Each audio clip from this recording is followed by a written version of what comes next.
Assalamualaikum warahmatullahi wabarakatuh.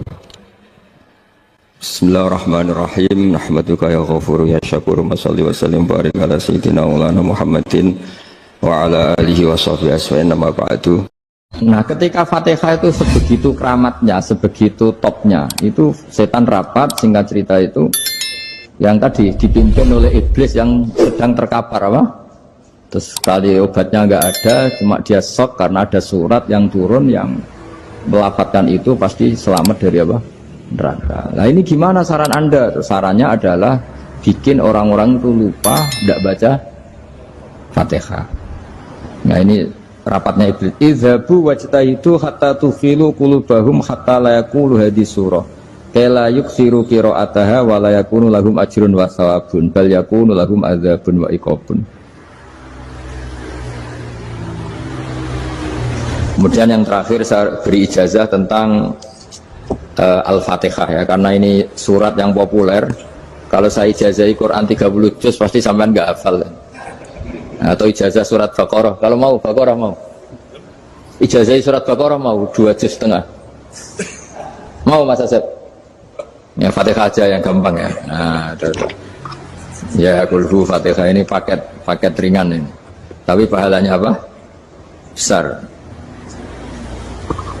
Ini beda ya, artinya selama ini mungkin Anda baca tapi monoton ya. Tapi ini saya bacakan teks aslinya tentang istilahnya itu mazaya itu kelebihannya Fatihah. Saya baca Arabnya dulu, nanti ini terakhir ya, ijazah tadi kan saran-saran umum tentang sosial. Ya, pokoknya jadikan kebaikan itu punya nilai sosial yang baik lah. Jadi nanti orang yang nggak amanah nggak laku, ya calon bupati, gubernur, presiden yang nggak amanah juga nggak laku. Begitu juga kiai yang tidak amanah juga nggak laku, suami yang nggak amanah juga nggak laku, istri yang nggak amanah juga. Sehingga kebaikan ini jadi nilai sosial yang dalam tanda kutip sudah keniscayaan. Yang diinginkan Allah itu seperti itu, bukan kebaikan yang dipaksakan karena kekuatan negara. Maksudnya kalau bisa kebaikan itu tidak usah dipaksakan. Memang satu apa ya, sudah satu kebutuhan. Kayak cerita-cerita di negara maju itu, bahkan apapun jatuh itu nggak ada yang ngambil apa itu. Makanya gambarannya Mekah Medina kan gitu kan, barang jatuh nggak ada yang berani apa ngambil itu. Saking sudah jadi sistem. Nah, sehingga banyak negara di Eropa itu yang sampai nggak punya tentara, nggak punya polisi karena kebaikan sudah. Nah kita kan masih capek, polisinya aja capek, apalagi masyarakatnya, karena ya apa ya, kebaikan itu belum jadi nilai apa bersama. Nah kita selain ditopang negara, ada polisi, ada tentara, itu kita usahakan kebaikan itu jadi nilai apa bersama. Ya, tadi wa'tamiru bainakum bima'ruf. Dan kita punya reputasi yang bagus dalam bab ini. Saya masih ingat kecil saya itu yang jilbaban hanya keluarga kiai. Sekarang rata-rata masyarakat itu jilbaban. Dulu yang sekolah SMP, SMA itu jilbaban kadang dulu malah dilarang ya, harus sama seperti itu seragamnya. Sekarang sudah boleh dan nyaman. Lama-lama yang dapat simpatik ya yang pakai pakaian model tertutup seperti itu. Lama-lama gamane cara wong golek mantu ya golek yang seperti itu daripada yang blodor. Lama-lama jadi nilai bersama. Ya ingin saya seperti itulah. Di terminal juga sama. Orang mau makan cari warung yang kelihatan ada ayat kursinya, pakai jilbab, atau paling tidak dia nggak mungkin lah nyuguhkan yang tiren atau yang haram. Akan ada garansi sosial, ada apa? Ada garansi apa? Sosial dengan penampilan yang soleh itu kan, masa iya nyuguhkan oposan babi gitu misalnya itu. Jadi nilai sosial itu harus, ya tadi harus benar-benar jadi nilai. Sehingga negara biar nggak capek-capek. Polisi juga gak capek kan, karena tugasnya orang Jawa mau ngawat-ngawati tok, tapi sudah tidak perlu tegang karena kebaikan sudah jadi nilai apa bersama. Ya, ingat-ingat ya ayatnya tadi, wa'tamiru bainakum bima'ruf. Jadi kebaikan itu harus jadi nilai bersama. Iktimar itu menjadi urusan bersama. Makanya kalau kita rapat besar disebut apa? Muktamar. Muktamar itu urusan bersama. Tadi imamnya sholat juga menopang Gojek karena nggak lama-lama nopang Grab, nopang Kernet, nopang penjaga Indomaret, penjaga bensin, pom bensin. Lah dia hanya punya waktu 5 menit terus imamnya baca Baqarah kan. Iya imamnya mursyid, mungkin dia tambah lama tambah dapat aplaus dari muhibbinnya, tapi makmumnya dia tambah lama tambah dapat penghormatan dari pecintanya, tapi kitanya wah khusyuk wali kan, dia dapat status naik lah, kita yang sudah tidak ikut jadi wali diganggu apa pekerjaannya. Kalau ada imam seperti itu sampai mufaroqah saja, niat ya Allah sampai sini saja saya makmum orang itu, silakan orang itu punya urusan sendiri dengan jenengan, ya sudah atau salib saja apa. Ya, itu boleh kalau dalam fikih namanya apa? Mufaroqah. Mufaroqah itu niat. Tapi kamu jangan langsung selonong mufaroqah, niat dulu. Pamit sama Allah bahwa sekarang mau mufaroqah. Ya, tapi ya jadi sholat yang aneh kan, imamnya masih rukuk, kamu terus sujud, terus apa-apa selesai ya. Mungkin dalam pandangan itu orang lain ini maksudnya makmum gimana ini kok begini. Tapi sudahlah Allah Maha tahu. Nah, insya Allah dimaklumi. Ya saya baca tentang Fatihah ya, karena sampean pasti sering baca Fatihah. Supaya apa sekaligus jadi jimat lah gitu. Jadi kalau kamu sering di jalan-jalan yang mungkin sepi atau mungkin kan tidak semua teman Grab itu nasibnya bagus yang di Semarang Jogja. Mungkin yang di Kalimantan di Papua kan ada yang 10 kilo gak ketemu rumah, ya kan?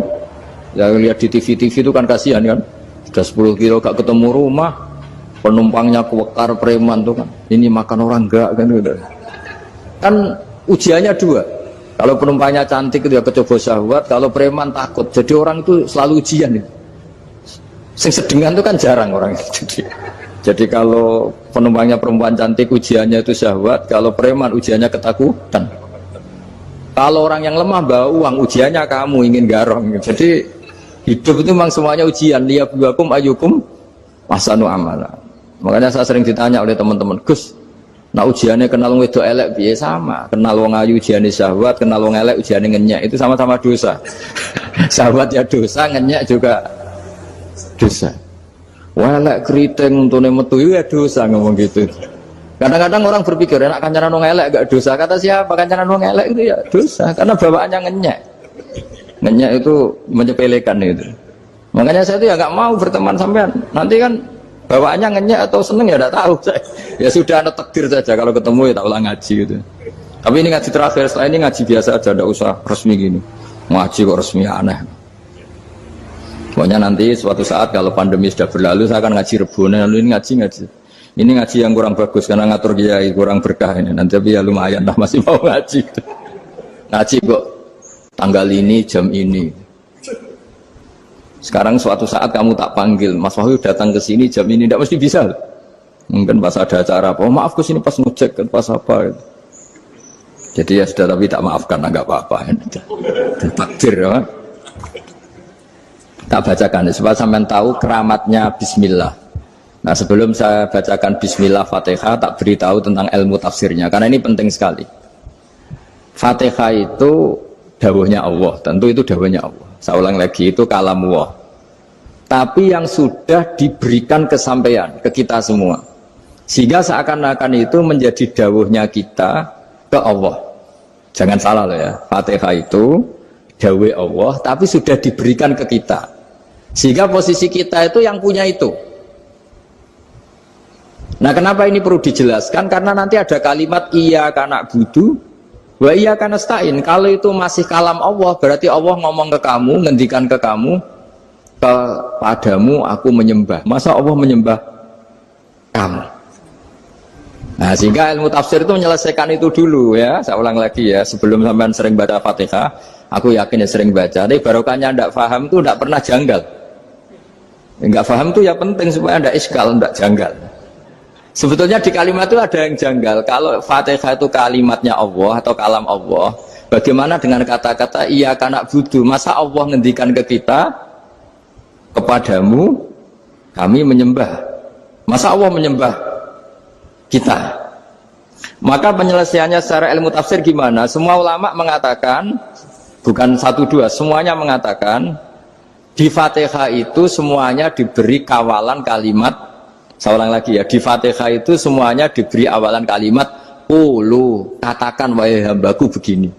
Ya, katakan wahai hambaku begini.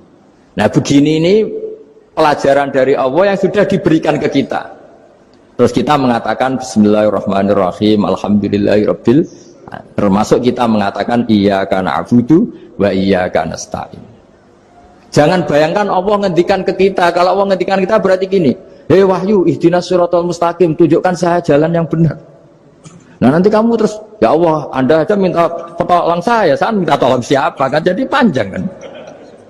Ya, saya ulang lagi ya. Jadi itu di Ulumul Quran diterangkan gimana? Sebelum baca Fatihah, ya. Fatihah itu kalamullah, ngedikane Allah, tapi yang sudah diajarkan ke kita dan sudah milik kita. Sehingga kalimat itu menjadi milik kita. Tapi ya kalamullah, tetap kalamullah, tapi sudah menjadi milik kita. Udah paham ya? Ya pinter nah. Ya, karena kalau tanpa penjelasan seperti ini, Anda akan iskal. Bagaimana Allah, iskal itu janggal, bagaimana Allah mengatakan iya anak butuh. Kan jadi aneh ya? Ya, jadi tak jelaskan secara ilmiah ya. Jadi kata ulama-ulama tafsir, ayat-ayat Quran seperti ini sebetulnya dimulai dari kulu, apa? Meskipun nggak dilafatkan. Itu kan sama dengan qul huwallahu ahad Muhammad. Katakan kalau Tuhan itu satu. Ya namanya Quran itu kan kalam Allah, membina nabinya, membina umatnya. Makanya dikatakan atau enggak, di sini tersembunyi kata qulu, katakan. Ya. Jadi ya ibarat apa itu? Kamu ngajari anak kamu lah. Panggil jenengan bapak kula. Itu maksudnya kalimat itu kalimat kamu, tapi kamu ajarkan ke anak kamu. Terus anak kamu bilang, Pak jenengan bapak kulo. Nah, ketika kamu mengatakan jenengan, bukan kamu mengatakan jenengan anakku, berarti anakmu itu bapakmu, kan lucu kan? Anak kamu ajari jenengan bapak kulo, engkau bapak saya. Terus anak kamu mengulang jenengan atau kamu bapak saya. Berarti itu kalimat yang kamu ajarkan, tapi sekarang sudah milik anak kamu. Kalau itu kalimat kamu kan lucu, masa anak kamu bilang bapak.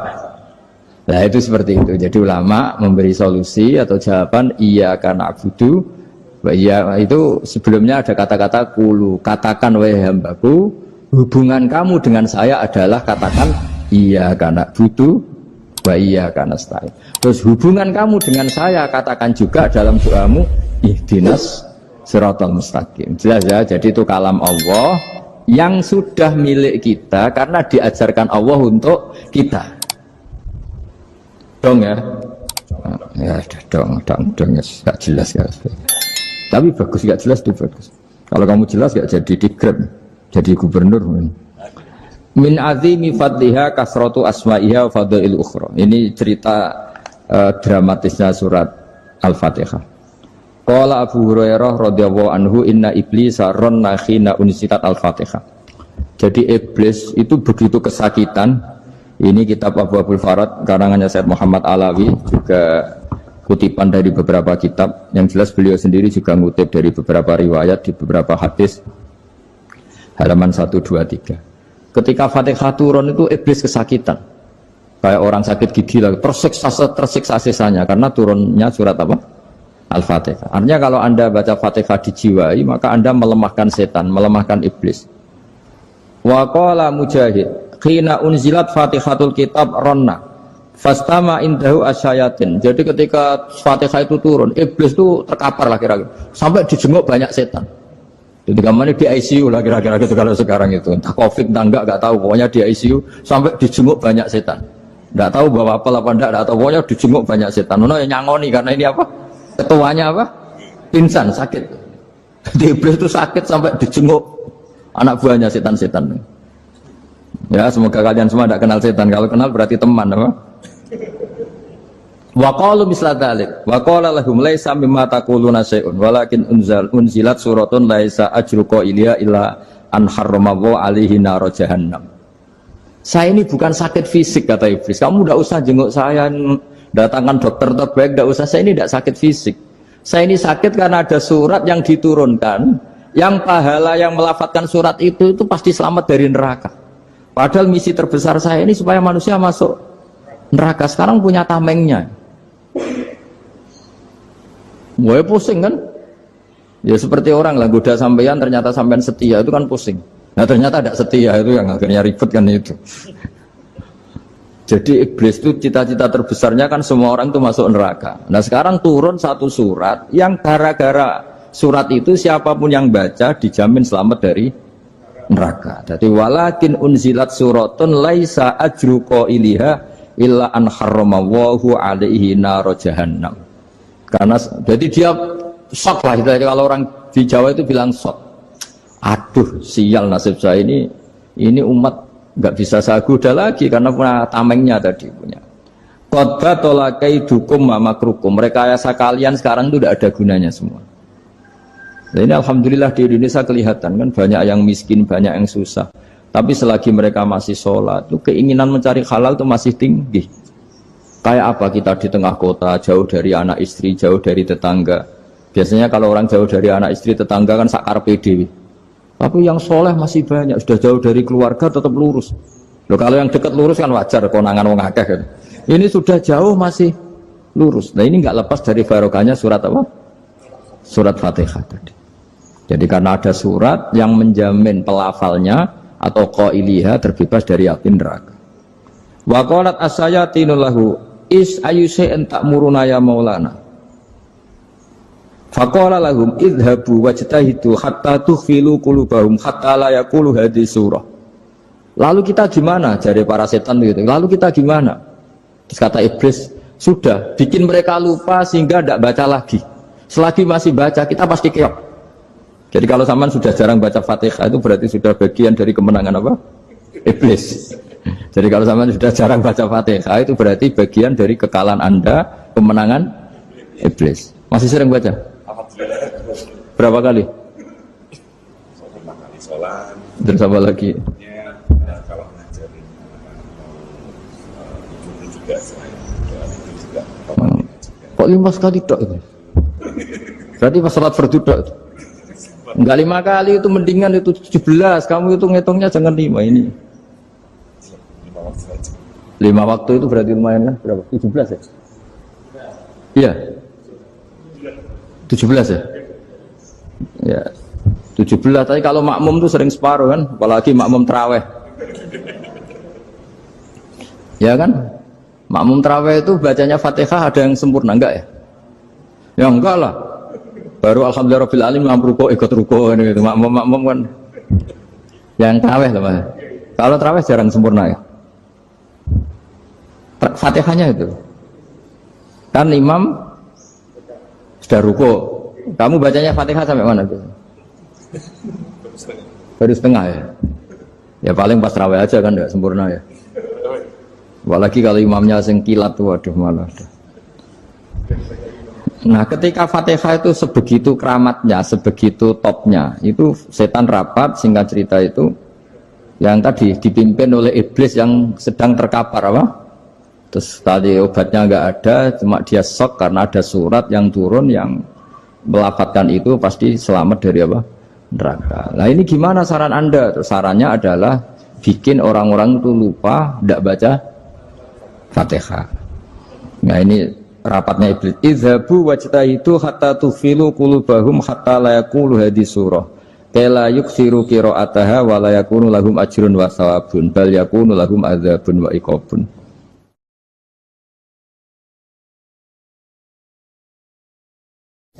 Jadi saya mohon selama ini Anda sudah baca, tapi mungkin hanya rutin saja. Napa rutin saja? Jadi barokahnya ngaji ini kamu punya kekuatan atau punya semangat membaca karena ini surat yang luar biasa. Ibarat gini, kalau sampean tanya, saya juga sering mikir, masa Gus hanya surat kok punya kekuatan seperti itu?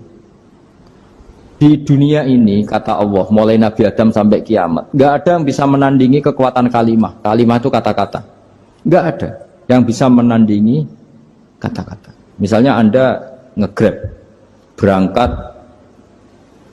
istri cuek, berangkat cuek, itu beda dengan ketika meskipun satu kalimat, Pak, muga-muga dilindungi pangeran, mungkin jenengan selamat. Itu menjadi teduh dan semangatnya luar biasa karena kayak mendapat support. Jadi kira-kira kalimat itu hubungannya kita dengan Allah, Fatihah itu seperti itu. Kamu melafadzkan satu kata-kata yang dibenarkan langit bumi, dibenarkan aras, dibenarkan malaikat, dibenarkan semua penghuni di dunia ini.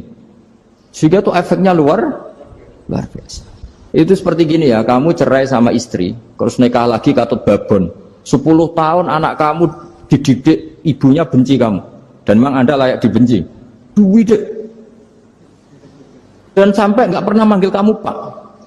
Suatu saat kamu tentu rindu kan ingin dipanggil bapak oleh anak kamu. Suatu saat anak ini manggil kamu Pak E. Itu senengnya bukan main. Hanya sebuah kata-kata. Makanya kadang-kadang orang itu tanya sama kiai, ijazah lafadz ini gunanya apa sih? Itu ijazah-ijazah itu untaian kata-kata. Yang kata-kata ini dibenarkan langit dan bumi dan aras dan para malaikat, sehingga efeknya itu luar. Nah ibarat seperti itulah, kamu melafadzkan Fatihah itu melafadzkan kata-kata yang dibenarkan Allah dan Rasul dan semua malaikat, semua penghuni langit. Maka ini efeknya pasti luar. Nah di sini lah orang-orang dulu itu tahu keramatnya itu, sehingga ketika melawan Belanda, melawan Jepang dulu itu kalimat-kalimat itu menjadi mantra yang luar biasa. Doa yang luar biasa. Tapi di era modern karena orang sudah tidak ngerti itu, dianggap itu mantra, jimat, khurafat, bid'ah, waduh ribet menemal. Sebetulnya tidak seperti itu. Memang kata-kata ini kekuatannya luar biasa. Sama kesakitan hati kamu juga karena itu. Ngojek wangilan. Lha Pak di bojo kok kowe gagahe tok kere. Wah, iku seling terus. Padahal kalimat itu kan tidak melukai secara fisik, tapi apa kerjanya sesuk saras-sarasen. Karena terus dengan pengadilan seperti itu kan, ngapain kerja demi perempuan yang seperti ini? Lagi-lagi kata-kata ini luar.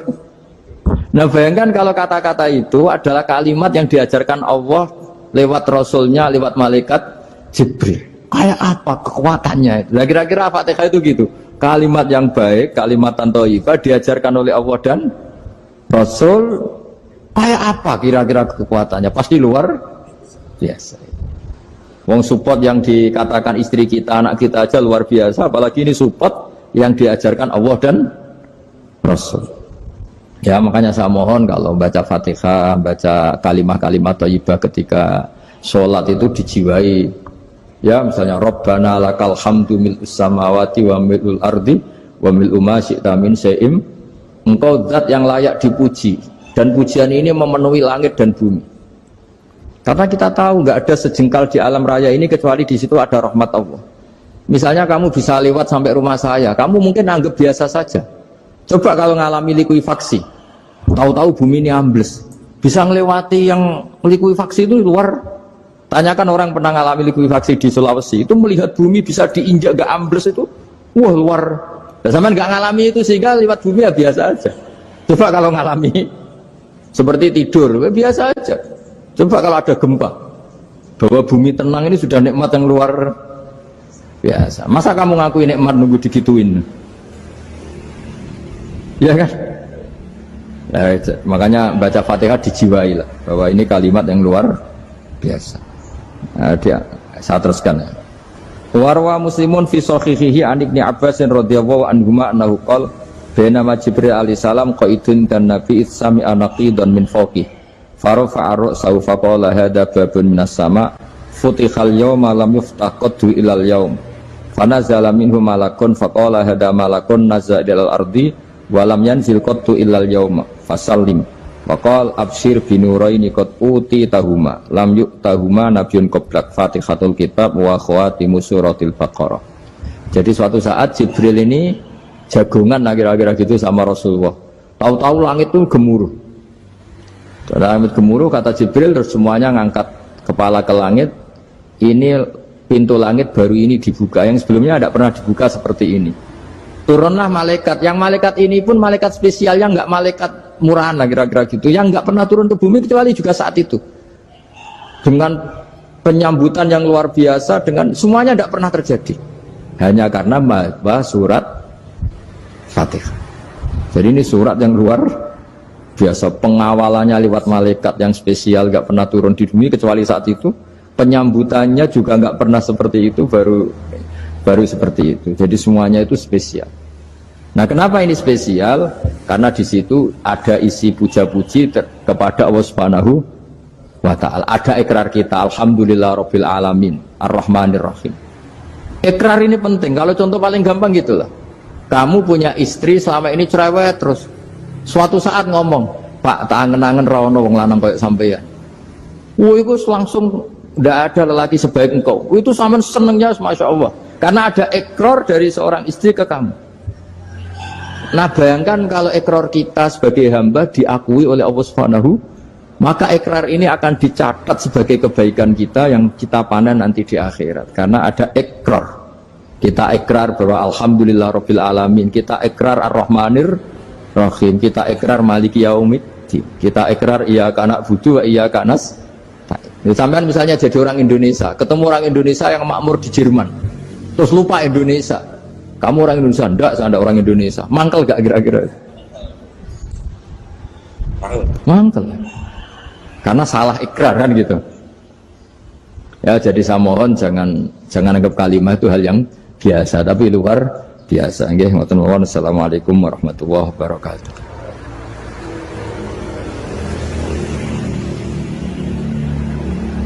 Saya berkali-kali kampanye di mana-mana lah, kampanye dan menganjurkan. Di antara catatan dalam Suhufi Ibrahim wa Musa kan ada kan di Quran itu yang dinamakan lampiran-lampiran wasiatnya Nabi Ibrahim dan Nabi apa? Musa. Itu di antara catatannya begini. Orang yang punya akal itu adalah orang yang bisa menikmati sesuatu yang baik. Misalnya gini, contoh gampang gini. Kamu punya anak pertama atau punya anak yang masih kecil. Itu gendong tuh senangnya bukan main, melihat anak sehat tuh senangnya bukan main. Mungkin saat itu banyak orang yang sedang maksiat dengan perempuan nakal atau dengan teman-teman nakalnya, yang nganggap seperti itu tidak nikmat. Tapi andaikan ini ditimbang ya ditimbang. Yang maksiat tulan, misalnya paling ukuran bahagianya itu 70%. Tapi yang ini, yang nimang anak baru lahir atau masih kecil, corong Jawa ngeloni anak, bisa saja bahagianya itu sampai 100%. Artinya selama ini kesalahan kita adalah nganggep maksiat itu pasti menyenangkan dan taat itu tidak menyenangkan. Makanya saya berkali-kali fatwa, untuk melawan kenikmatan maksiat, orang harus terbiasa menikmati taat, menikmati kebaikan. Jangan kira kita nimang istri nikmat, nimang anak nikmat, ketemu teman yang lama tidak ketemu juga nikmat. Artinya kita akan melewati berjam-jam untuk jagungan sama teman, sama anak, sama istri.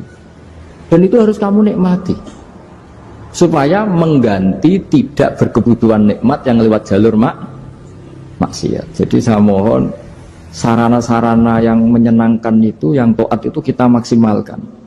Makanya bapak saya itu sering pesen, kowe nak ngaji sing guyon, sing seneng. Nganti wong maksiat itu karena cari kesenangan. Coba kalau kesenangan itu sudah didapatkan saat taat, maka tidak butuh lagi kesenangan yang berbentuk maksiat. Makanya orang-orang wali dulu kalau sudah sholat itu gak bisa berhenti karena merasa nikmat. Makanya Nabi pernah ngendikan wa qurratu aini fi sholat, nyaman saya itu kalau sedang sholat. Sekarang ditagih kan, nah zaman rukun kan gak ditagih, nah istukaran kan di. Terus kita jadi kiai bingung. Jare sing ngutangi kon 7 juta, mergo pedet dihitung. Jare sing utang, murian mau 3.000, Gus. 3.000 untuk pentol, siomen. Udah tak pantan teng karep kula. Sing utang seneng 3.000, sing utangi seneng 7 juta. Lah saiki bareng, ya nek ngono sawur pedet ta mending ngono. Pedet apa, Gus? Sisi tok milih pedet limusin. Sisi tok milih pedet biasa, dhisik pedet biasa. Lah ya pedetku biasa iku cara nak mbok utang wis anak putu.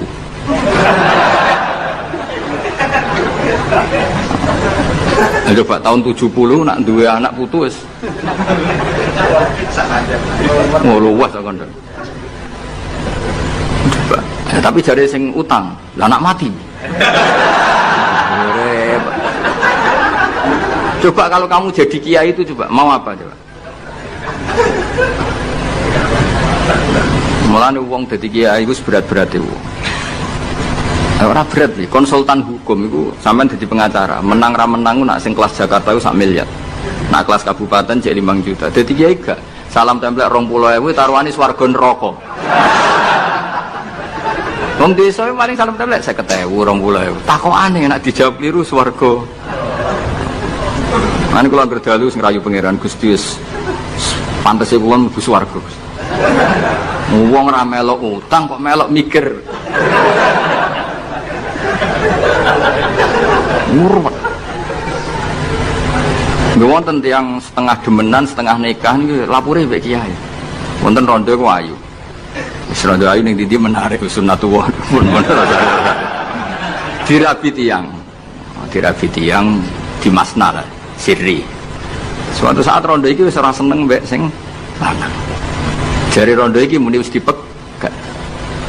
Sing lanang digoleki wis ora ono. Ketoke ya rong megat. Nah cara hukum itu kan terus kene dadi kiai melok bingung. Bingungnya itu nak merodone ayu kita tambah bingung meneh, kita rabi ta ora malah bingung meneh. Nah, ora mboten bingung hukume, nak iku ora kowe selera-seleramu. Enggak, kula mboten kepikiran. Bingungnya gini, kita ini kan menghadapi dua hukumnya Allah Ta'ala. Nak delok tolak dan tidak tolak, berarti cara al-aslu adamuhu. Berarti kalau mungkin tolak, mungkin tidak, pilihannya tidak tolak, karena al-aslu adamut tolak. Tapi kalau melihat al-musaddaq fil uqud itu biqauli arbabiyah atau qaulu arbabiyah. Padahal ini perempuan ini mengklaim sudah ditolak. Pertanyaannya, wilayah tolak itu tidak milik perempuan. Kita harus mengkonfirmasi sama lelakinya, karena yang punya wilayah tolak itu lakinya saya bisa dihubungi. Pernah bisa tak hubungi, tak tanya, Kang, bojomu pegat tau urung? Urung legus lumayan gue cadangan. Pusing meneh kan. Dilaporane KUA ora resmi. Coba kira bingung gitu iki. Ngukumi salah neraka. Ngukumi bener ora melok ngeloni wis jejer gak pusing. Kan ora ono untungi. Salam template mau 20.000 iku. Lho kira ora rasane dadi kiai. Akhirnya kula nak ketemu sing lanang tak pamon. Kowe nak kepengin ra mlebu neraka, nak megat-megat nak ora-ora.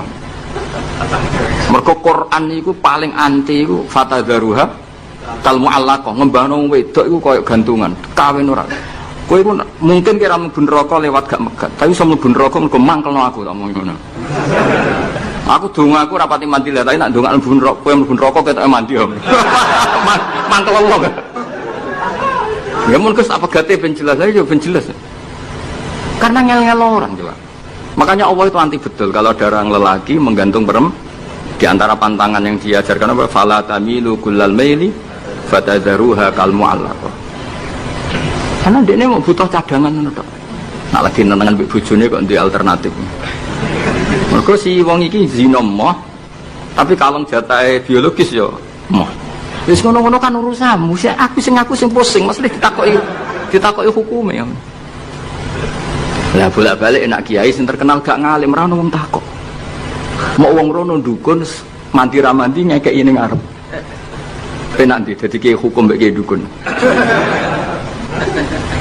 Kiai dukun kan mandi ra mandi mukadimah segula 2 kilo. Nak mandi ditambahi, nak ra mandi gak ditarik. Aman kan? Nak kiai hukum ora. Ngomong halal haram wis repot. Nak salah neraka. Bener 20.000.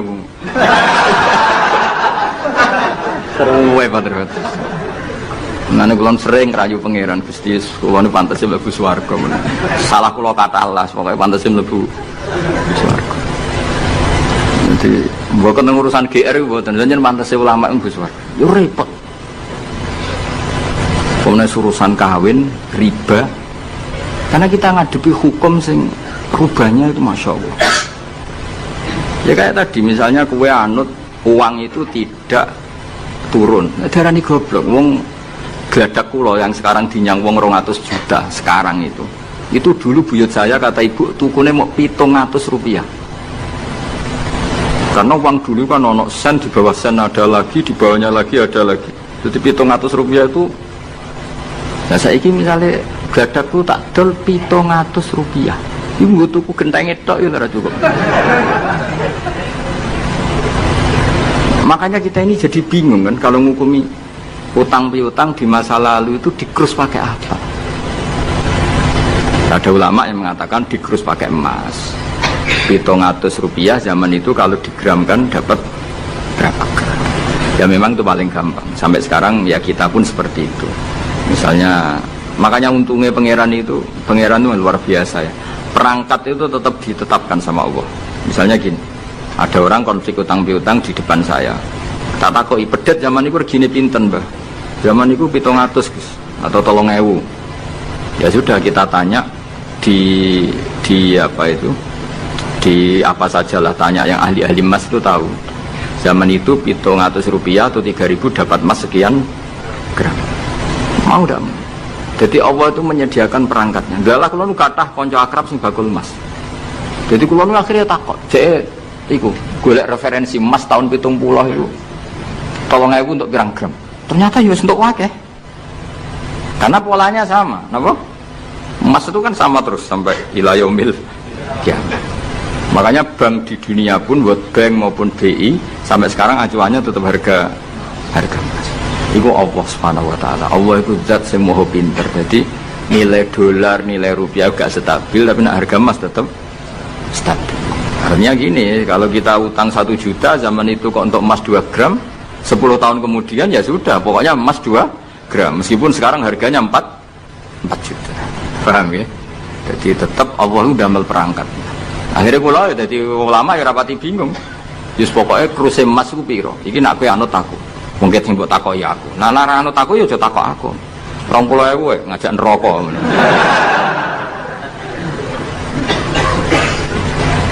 Ya, maksudnya ini masih ngaji ini mboten. Nah, mulane akhir ayat sing turun ku ayat den be ayat riba. Geden ya mari riba iku ya mergo den. Saiki sing utang iku ora masyarakat tok, kiai sak santri-santri yo tukang. Mulane BPKB-ne udah pinter-pinter. Nak sekolah do suwi. Apa sediluk? Ada enggak orang punya motor BPKB-nya di rumah? Ada 10% sak kampungmu. Sekolah pinter lah. Enggak, maksudnya dari satu kampung itu sing BPKB ra sekolah pirang persen? Berapa? 0%. Oh, no. Berapa tidak? Oh, no, itu berarti orang kusur. Guling mesti itu tukang gadekno. Pirang persen Kang Ali? 10 no. Dari kira ono. Jauh no 10. Ono. Kita-kita Pirang persen ya? Sudah sotok. Kalau sertifikat tanah? Akeh ndi? Maksudnya lebih akeh sekolah ya apa akeh ning omahe? Oh, berarti nak motor, mobil akeh sing sekolah. Nak rumah?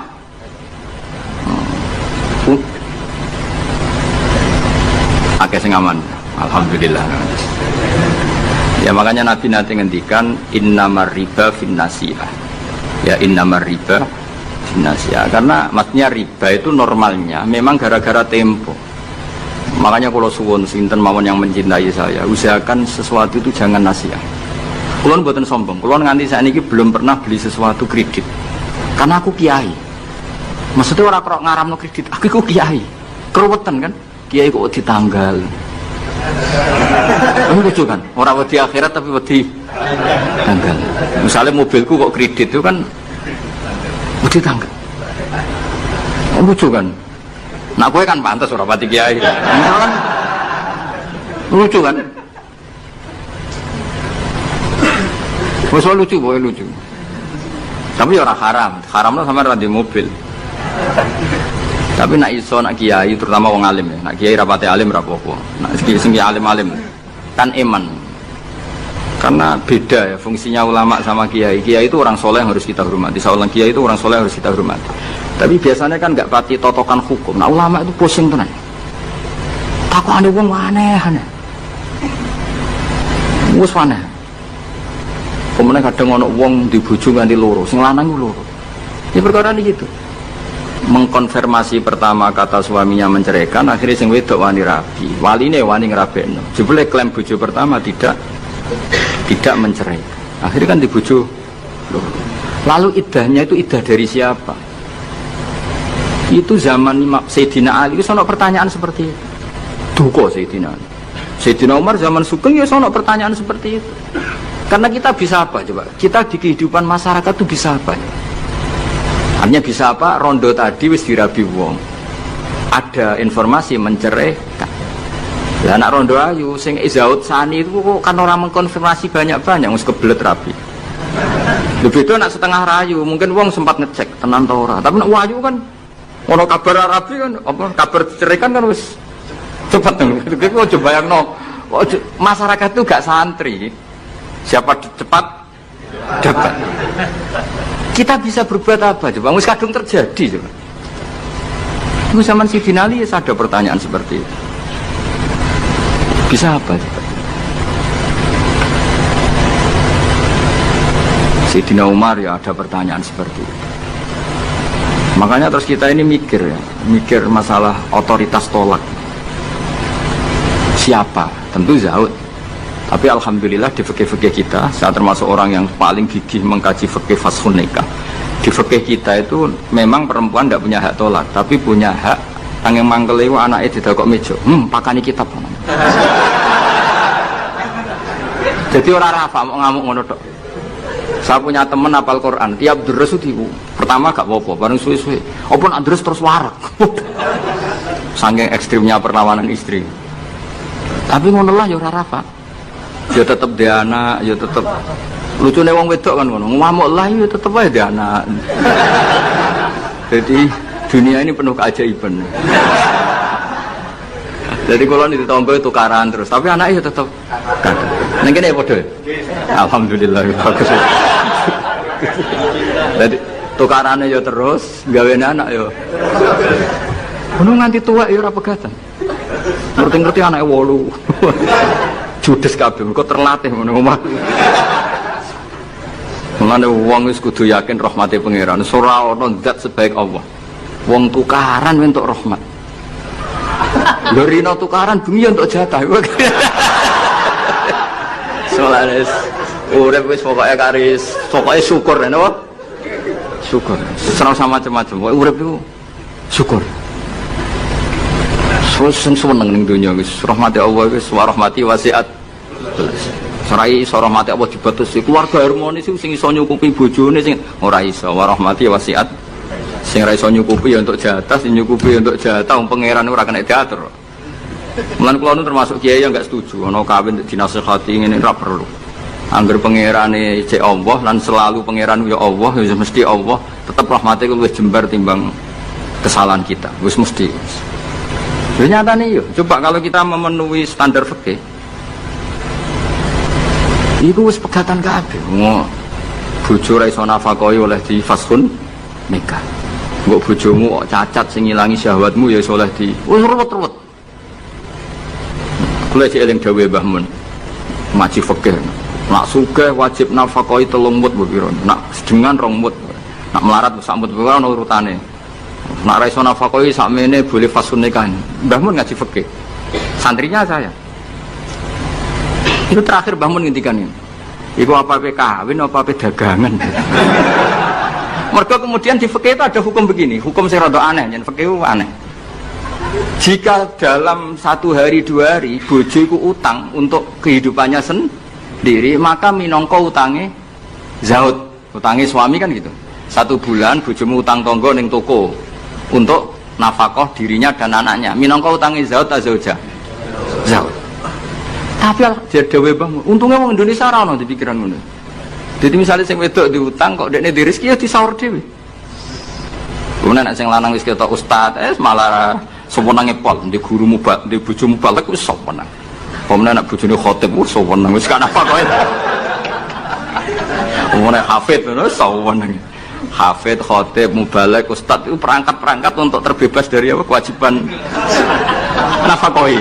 Yo kan ngerti. Lha iki takok ustaz jeneng arep. Jadi barokah status ustaz itu mertua ya sewenang. Gak kodak nafkailah ya sewenang. Pemene iso nyuwuk sithik-sithik oh sewenang wis. Alhamdulillah yang ngimami tahlil sewenang. Sumpah. Mesti ku anggap ae wa rahmati wasiat kulas. Rahmati Allah iku nyukupi kabeh apa wae. Cek sing sapa wae. Jadi cara Mbah Mun fikih ora setuju. Sing kabeh mau, mah apa dagang. Jadi oleh bojomu nyatet dalam seminggu ini punya utang 300.000, terus Ustaz teko khutbah, utangem. Tapi itu enggak terjadi. Sing wedok malah kerja dhewe, sing kiai ini dimotivasi, "Pak, kok kiai untuk langsung kerja aku, Pak." Wah, alhamdulillah. Alhamdulillah. Santri ini yang ketemu kancane, alhamdulillah barokah bojoku sing kerja aku mulang tok, alhamdulillah. Iya melanggar hukumnya pangeran, alhamdulillah. Ya aturannya kan ar-rijalu qawwamuna 'alan nisa. Tapi piye iku sing mlaku? Mbok dhisik wali songo le ndonga mbok piye iso fikih Indonesia rubah kabeh. Sangka tajibu ala zauji nafaqatu zaujati. Fikih Indonesia gak wali zaujati nafaqatu zaujiha. Jadi fikih rubah. Berhak bagi zaujah menafakoi zaujiha. Jadi kan fikih kan tajibu ala rajuli atau ala zauji nafaqatu zaujatihi. Tapi ini Indonesia gak. Pokoknya di sengono dinggo. Mustati ra apa-apa. Wis akhirnya. Ya mulane dhewe Mbah Mun, aku mau omah bape dagang gitu. Perkarane tadi nak istri itu utang, cara hukum minangka utange. Dia nak utang alpat tak tuntas. Maksudnya utang sing harian, utangnya alpat Fortuner ya kakuati ya. Pemene kartu kredit terus. Cerita ya, jadi Allah ini pun menyindir kula jenengan. Jadi ayat sing paling panjang ning Quran itu ayat 10. Mergo angger wong diutang mesti ruwet urusan. Kowe tau ngapal Quran pusing ayat 10. Sak lembar ya, sak halaman ya, sak rai ya betul gitu. Ya ayyuhalladzina amanu idza tadayantum bidainin ila ajalin musamman faktubu wal yaktub bainakum katibun bil adl terus wala ya'fakatibun ay yaktuba kama allamahu wa fal yaktub wal yumlil ladzi alil haqq wal yattaqillaha rabbahu wala yaqas minu syai'an terus fa in kana ladzi alil haqqu safihan aw dhaifan aw la yastati yumilahu wa fal yumlil wa yumlil. Iku pangeran oleh nyindir cek apike. Nak wong sing ngutangi iku rondok goblok utawa pinter. Jadi mulai dhisik iku kadang wong goblok ku sugih. Mulane bingung nang donya. Dan kadang profesor doktor itu kerja ning pabrik. Sing duwe pabrik ora tau sekolah. Kadang ustad iso maca muin, mulang ning yayasan. Lho pendiri yayasane ora iso ngaji. Akeh ta ron. Mergo mau takok iku fenomena apa? Ya fenomena warahmati wasiat. Akhirnya wong bodoh iso mimpin wong pinter. Yang sama comuin mulang ning yayasan, mau anak buah, ketuaan ya tau nggak? Mimpin yang mesok ngarep direktur. Sini sama comuin, Ustad, ayo maju ke depan. Aduh, ada uang tenan tuh. Amit tenan. Peneliti yono, doktor, profesor, neng pabrik. Coba carikan obat yang bisa gini-gini. Carikan yang harganya murah tapi barangnya ada di Indonesia. Sing ngono iku ora tau sekolah sing ngarep. Profesor siap. Ini siap tok digaji. Wis pangeran wis dunya wis iman wis pangeran wis kabeh kersane pangeran ikhlasno wae. Wis ngono kersane pangeran wis ora usah.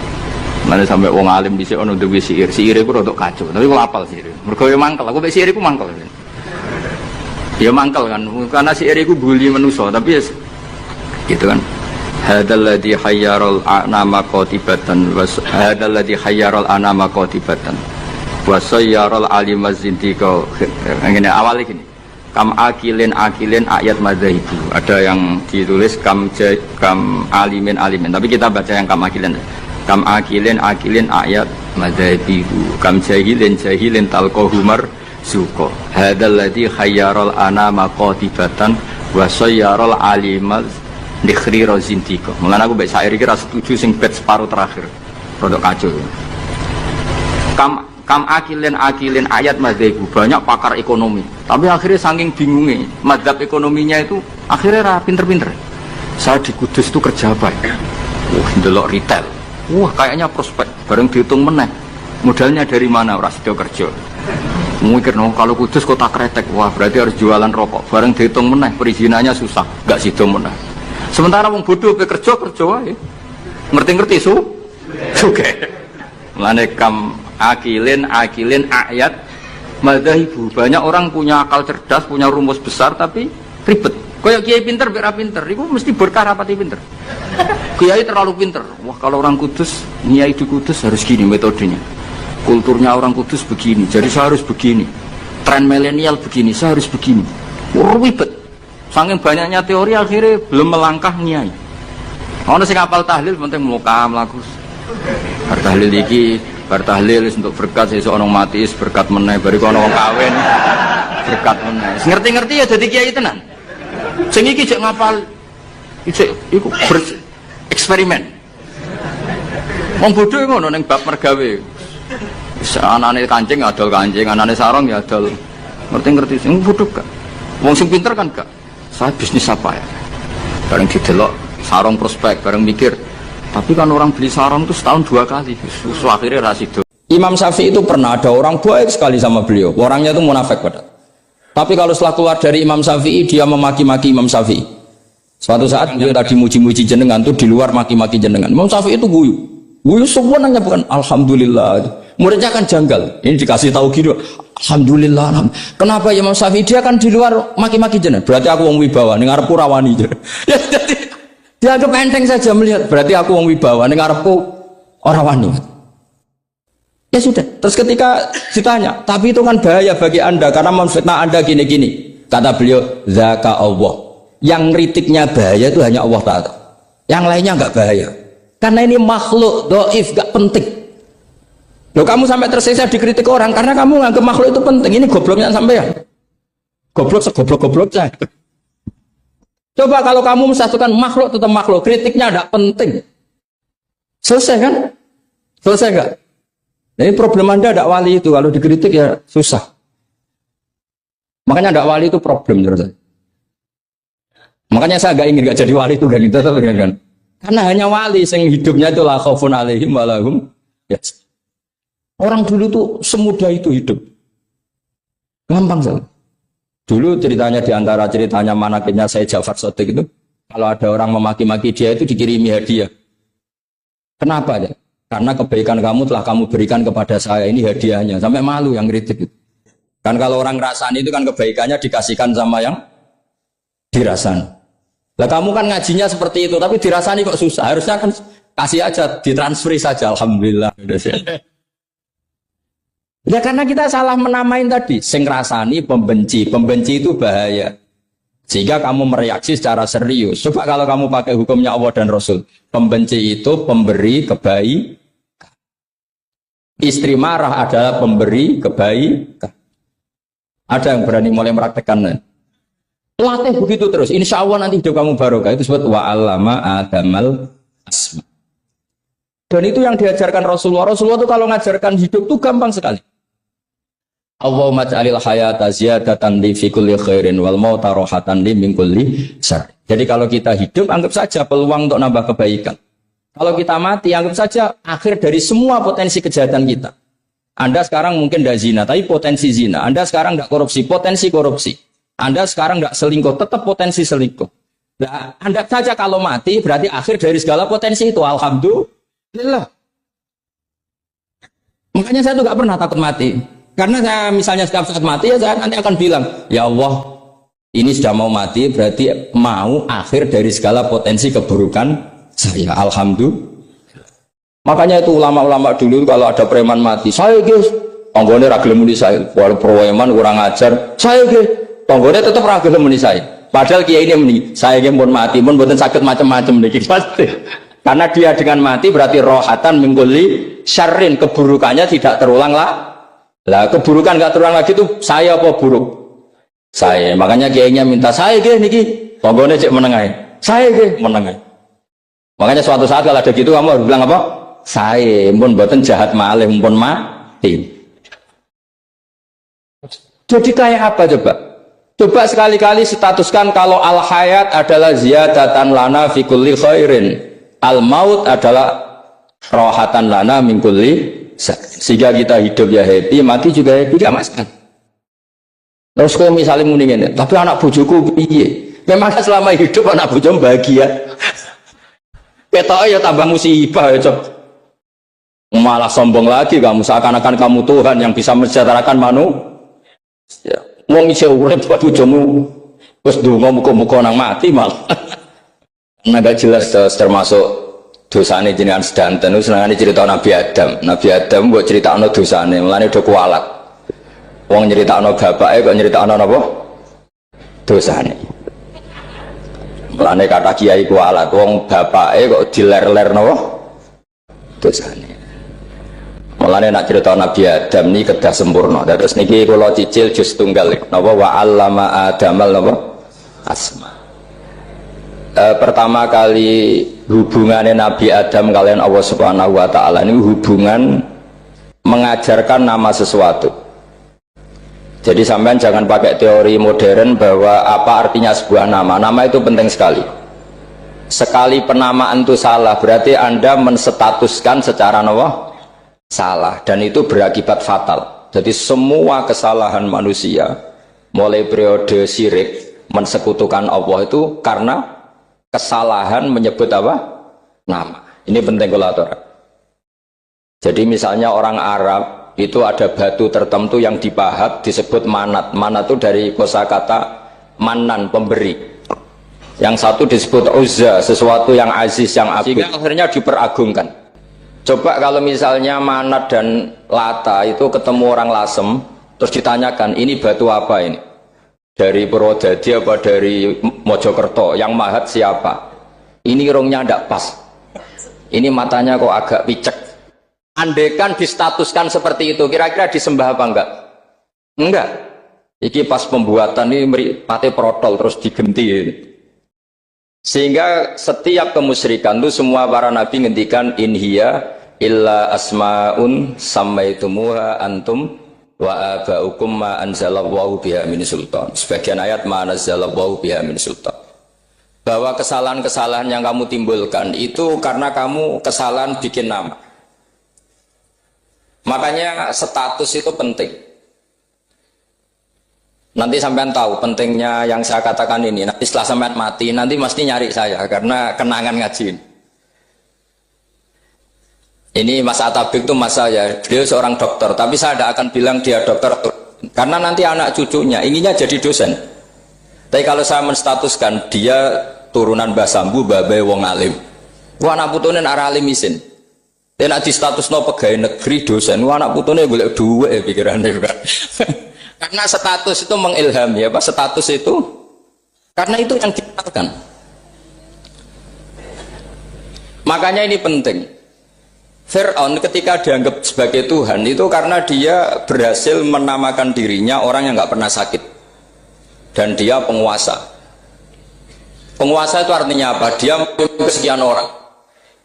Akhirnya dianggap Tuhan.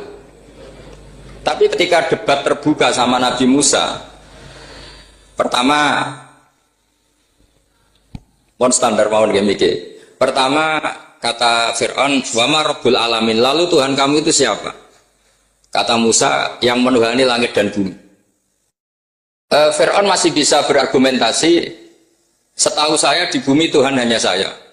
Soal kemungkinan Tuhan Anda di langit, terus Fir'aun nyuruh Haman, ya Haman ibnili sorhal ali abdul asbab as-samawati fa'attali'a ila ilahi Musa. Tapi kalau itu dibuktikan, nanti Musa pasti kalah. Karena kalau Fir'aun naik ke langit, pasti nggak melihat Tuhan. Wong yang Nabi saja nggak melihat, apalagi Fir'aun. Pasti dia bilang nggak ada. Tapi apa yang bisa mengalahkan Fir'aun adalah argumentasi status.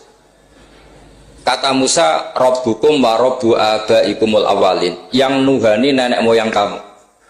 Artinya kalau Fir'aun Tuhan, itu berarti Tuhan balita. Karena mbah-mbahnya dulu tanpa Tuhan. Karena Tuhannya lahir terlambat. Akhirnya Fir'aun, saat itu juga para pengikut Fir'aun langsung menjadi mukmin meskipun menyembunyikan imannya. Karena kalau Fir'aun Tuhan, berarti mbah-mbahnya tidak punya Tuhan. Karena Tuhannya baru dilahirkan kemudian.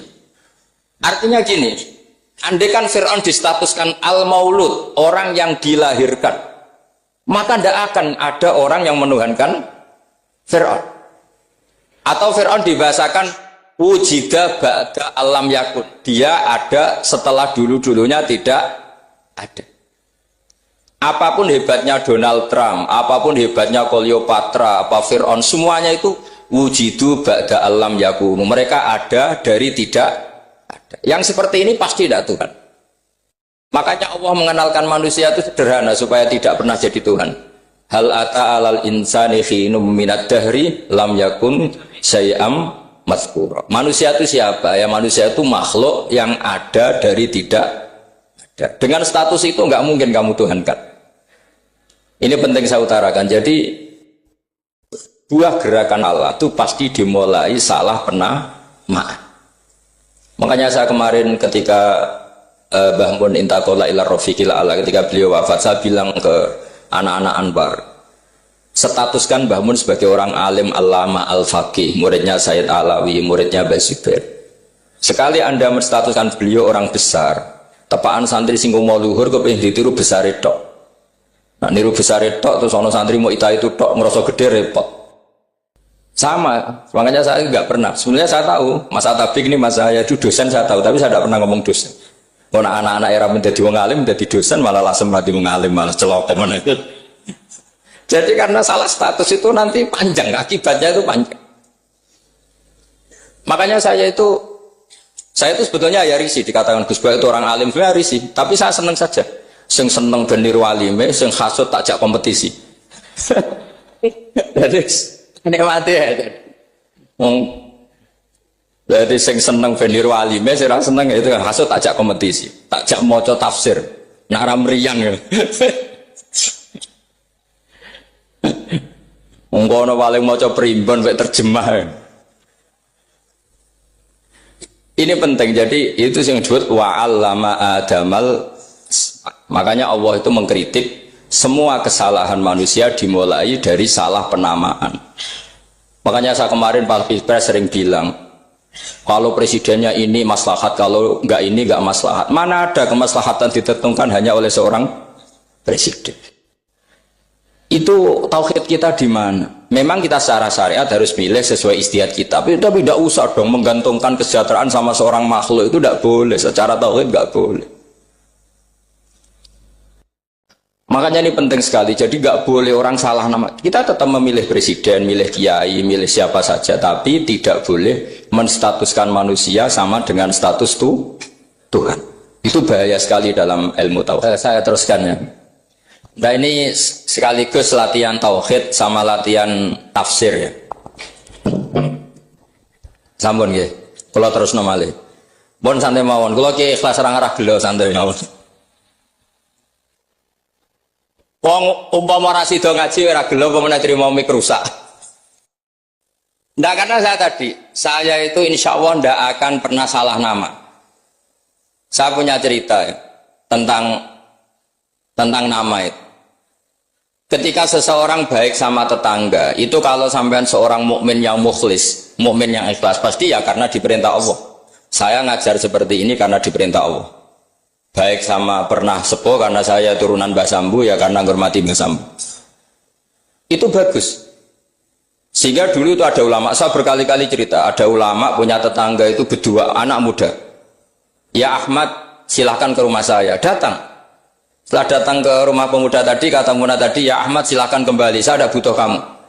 Kembali Imam Ahmad, dan santai saja. Setelah kembali sekian menit dipanggil lagi, ya Ahmad saya jadi butuh kamu, datang ke rumah saya. Datang lagi. Setelah datang, saya tidak butuh kamu, silakan pulang. Pulang sampai 3 kali. Itu Imam Ahmad senangnya bukan main, kelihatan ceria senang. Lama-lama muda ini tanya, ya Ahmad kenapa Anda tidak tersinggung? Bukankah itu menyakitkan? Enggak, kata saya. Tapi saya akan menyebalkan. Enggak, kata saya. Kata Imam Ahmad. Kenapa aja? Saya ini diperintah sama Allah, kan apik mbek tangga. Dadi nambah udang ya teko. Mbok kon mulai ya mulai. Alhamdulillah iso nglakoni perintahe Allah. Dadi aku ora ono hubungane mbek kowe. Sehingga orang itu gak bisa didikte oleh di sekelilingnya karena ya hubungannya langsung sama Allah Subhanahu wa Ta'ala.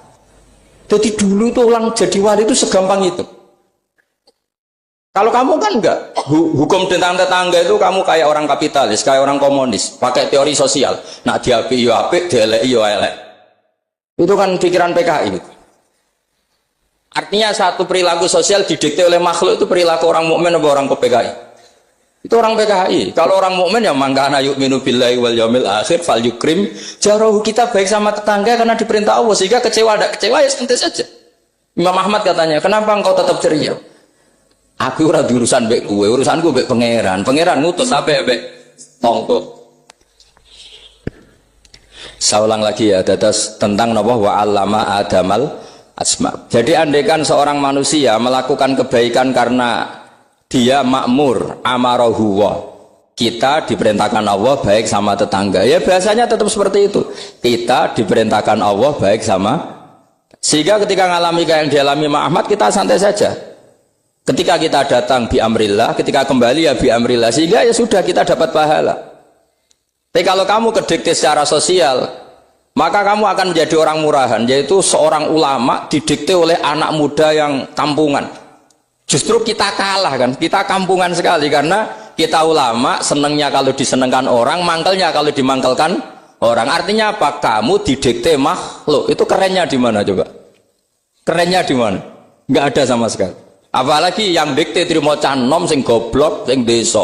Kamu seorang ulama besar. Tapi kalau kamu hubungannya dengan Allah, dia muji kamu, alhamdulillah dipuji. Dia memaki kamu, alhamdulillah dapat pahala lewat jalur sabar. Kan santai saja. Sehingga saya berkali-kali bilang, setan itu untungnya tidak pernah ngaji saya. Kalau ngaji dia pasti ngerusak metode, merubah metode. Tapi saya tadi berdoa supaya ngaji ini gak didengar setan. Setan itu ya goblok betul. Setan itu kan suka ya kalau anaknya kiai, cucu kiai dibikin konflik. Dia ngiranya dengan konflik pondok itu tidak solid. Ternyata enggak. Misalnya masa tabik konflik sama keluarga, Bani Lasem, terus ada yang minggat ke Papua kemana-mana. Namanya turunan kiai di mana-mana bikin pondok, bikin masjid. Yang dulu masjid hanya ada di Lasem, barokahnya tukaran ada di mana-mana. Lah itu namanya setan itu salah perhitungan apa? Makanya gobloknya dia itu udah ngaji saya. Kalau ngaji tak kasih tahu, itu bahaya itu. Bikin kiai konflik itu bahaya. Iya betul. Islam ada di Indonesia itu ya barokahnya konfliknya sahabat.